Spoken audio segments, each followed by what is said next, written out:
بسم اللہ الرحمن الرحیم۔ پارہ نمبر 1۔ پہلا پارہ سورہ فاتحہ مکمل اور سورہ بقرہ کے کچھ حصوں پر مشتمل ہے۔ اس پر تمام اہل علم کا اتفاق ہے کہ سورہ فاتحہ مکہ کے ابتدائی دور میں نازل ہوئی۔ یہ سورت 7 آیات پر مشتمل ہے۔ اس سورت کو ام القرآن اور اساس القرآن بھی کہا جاتا ہے، یعنی قرآن کی بنیاد۔ اس سورت کی حیثیت قرآن کے دیباچے کی بھی ہے اور خلاصے کی بھی ہے۔ قرآن کریم کے بنیادی مضامین 3 ہیں: توحید، رسالت اور قیامت۔ اس سورت کی ابتدائی 2 آیتوں اور چوتھی آیت میں توحید کا مضمون ہے، تیسری آیت میں قیامت کا ذکر ہے، 5ویں اور 6ٹھی آیت میں نبوت اور رسالت کی طرف اشارہ ہے۔ یوں ہی اس سورت میں اللہ تعالیٰ کے اسماء و صفات مذکور ہیں۔ اس کی عبادت اور اسی سے استعانت اور استقامت و ہدایت کی دعا کا حکم ہے۔ ایک طرف انبیاء اور صلحاء کا تذکرہ ہے تو دوسری طرف ان قوموں کی روش سے بچنے کی تلقین ہے جو اپنی علمی اور عملی کج روی کی وجہ سے اللہ کے غضب اور عذاب کی مستحق ہو گئیں۔ یہ دعویٰ بلا خوف تردید کیا جا سکتا ہے کہ سورہ فاتحہ ایک بے مثال دعائے معارف کا بیش بہا خزانہ اور قرآنی علوم کا ایسا شفاف آئینہ ہے جس میں 113 صورتوں کی جھلک ہم مختصر وقت میں دیکھ سکتے ہیں۔ شاید یہ جھلک بار بار دکھانے کے لیے ہی ہر نماز کی ہر رکعت میں سورہ فاتحہ پڑھنے کا حکم دیا گیا ہے۔ سورہ بقرہ۔ سورہ بقرہ قرآن کریم کی سب سے طویل سورت ہے جو کہ 286 آیات پر مشتمل ہے۔ سورہ بقرہ کا اکثر حصہ ہجرت مدینہ کے بعد بالکل ابتدائی دور میں نازل ہوا۔ عربی زبان میں بقرہ گائے کو کہتے ہیں۔ چونکہ اس سورت میں بقرہ کا لفظ بھی آیا ہے اور گائے ذبح کرنے کا واقعہ بھی مذکور ہے، اس لیے اسے سورۃ البقرہ کہا جاتا ہے۔ بنی اسرائیل کے ایک مالدار شخص کو اس کے بھتیجے نے مال وراثت ہتھیانے کی غرض سے قتل کر دیا، پھر رات کی تاریکی میں لاش اٹھا کر کسی دوسرے کے دروازے پر ڈال دی اور اس پر قتل کا دعویٰ کر دیا۔ قریب تھا کہ مدعی اور مدعی علیہ کے خاندان ایک دوسرے پر ہتھیار اٹھا لیتے کہ اللہ تعالیٰ نے حضرت موسیٰ علیہ السلام کے ذریعے انہیں گائے ذبح کرنے اور اس کے گوشت کا کچھ حصہ اس مقتول کے جسم کے ساتھ لگانے کا حکم دیا۔ ایسا کرنے سے مقتول زندہ ہو کر اٹھ بیٹھا اور اس نے اپنے قاتل کی نشاندہی کر دی۔ اتفاق سے انہی دنوں بنی اسرائیل کا ایک گروہ مرنے کے بعد کی زندگی کا انکار بھی کر رہا تھا۔ مقتول کے زندہ ہونے سے نہ صرف یہ کہ قاتل کی نشاندہی ہو گئی بلکہ بعد الموت پر ایک حجت بھی قائم ہو گئی۔ علاوہ ازیں مصریوں کے ساتھ طویل عرصے تک رہنے کی وجہ سے بنی اسرائیل کے دل میں گائے کی جو عقیدت و محبت رچ بس گئی تھی، گائے ذبح کرنے کا حکم دے کر اس کی تردید ہو گئی۔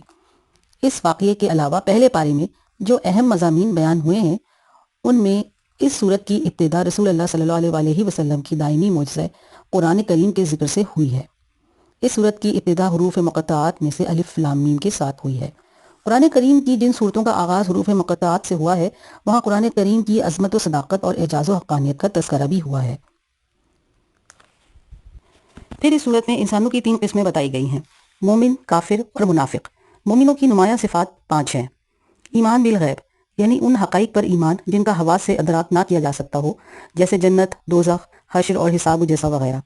اقامت صلاح، یعنی نماز کو شرائط اور آداب کا لحاظ رکھتے ہوئے مستقل ادا کرتے رہنا۔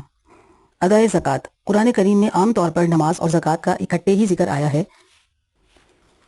کیونکہ اللہ کا اور زکوٰۃ بندوں کا حق ہے اور انسان کا ایمان اس وقت تک کامل نہیں ہو سکتا جب تک کہ وہ دونوں قسم کے حقوق ادا نہ کرے۔ ان تمام آسمانی کتابوں پر ایمان جو مختلف زمانوں میں انبیاء اور رسول پر نازل کی گئیں، اور آخرت کی ایسی تصدیق جس میں شک کی کوئی ملاوٹ نہ ہو۔ یہاں قابل توجہ نقطہ یہ ہے کہ اللہ تعالیٰ نے اہل ایمان کا تذکرہ 4 آیات میں، کفار کا 2 آیات میں اور منافقوں کا 13 آیات میں فرمایا ہے۔ ان 13 آیات میں منافقوں کے 12 اوصاف بیان کیے گئے ہیں۔ مسلمانوں پر لازم ہے کہ وہ ان اوصاف بد سے اپنا دامن بچا کر رکھیں۔ یہ اوصاف اور علامات یہ ہیں: جھوٹ، دھوکہ، عدم شعور، قلبی بیماریاں یعنی حسد، تکبر اور حرص وغیرہ، مکر و فریب، سفاہت، احکام الہی کا استہزاء، زمین میں فساد، فتنہ پیدا کرنا، جہالت، دلالت، تذبذب اور اہل ایمان کا تمسخر۔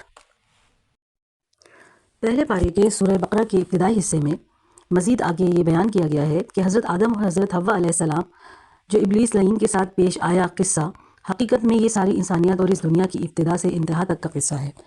یہ قصہ حق اور باطل، خیر اور شر کے درمیان دائمی کشمکش کی نشاندہی کرتا ہے۔ یہ قصہ حضرت آدم علیہ السلام کی عظمت شان بتاتا ہے۔ انہیں عرضی خلافت عطا کی گئی، ایسے علم سے نوازا گیا جو فرشتوں کے پاس نہیں تھا، ملائکہ کو ان کے سامنے سجدہ ریز ہونے کا حکم دیا گیا۔ یوں تو قرآن کریم میں متعدد مقامات پر بنی اسرائیل کا تذکرہ ہے، لیکن ان کے بارے میں سب سے زیادہ تفصیلی بحث سورہ بقرہ میں ہے۔ پہلا پارہ پورا تقریباً ان کے تذکرے پر مشتمل ہے۔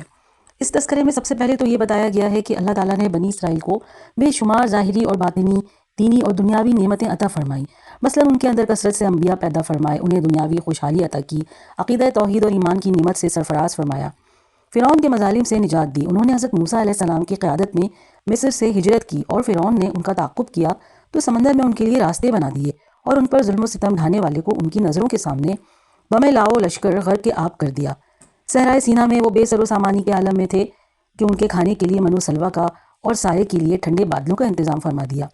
پینے کے لیے پانی کی تلاش ہوئی تو پتھر سے 12 چشمے جاری فرما دیے۔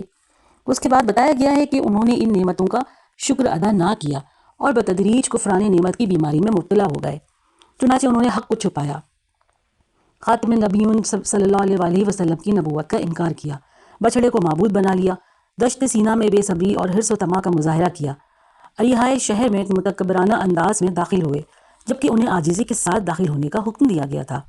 انہوں نے انبیاء کو ناحق قتل کیا، بار بار بدعہدی کے مرتکب ہوئے، ان کے دل سخت ہو گئے تھے، انہوں نے کلام اللہ میں لفظی اور معنوی تحریف کی، شریعت کے بعض احکام پر وہ ایمان لائے اور بعض کا انکار کرتے رہے، وہ بغض اور حسد کی بیماری میں مبتلا ہو گئے، انہیں مادی زندگی سے مبالغے کی حد تک محبت تھی، مقرب فرشتوں سے بیزاری کا اظہار کرتے تھے، سحر و کہانت میں بے حد دلچسپی رکھتے تھے۔ وہ بڑے وثوق سے کہتے تھے کہ جنت میں صرف وہی جا سکتا ہے جو یہودی ہو، اور یہی دعویٰ نصارہ بھی کرتے تھے۔ اس کے ساتھ دونوں یہ دعویٰ بھی کرتے تھے کہ صرف ہم ہی حق پر ہیں اور ہمارے مخالف فرقے کے پاس کوئی دلیل نہیں۔ ویسے سوچنے اور عبرت و نصیحت کی بات یہ ہے کہ کہیں ان خرابیوں میں سے کوئی خرابی ہم مسلمانوں میں تو نہیں پائی جاتی۔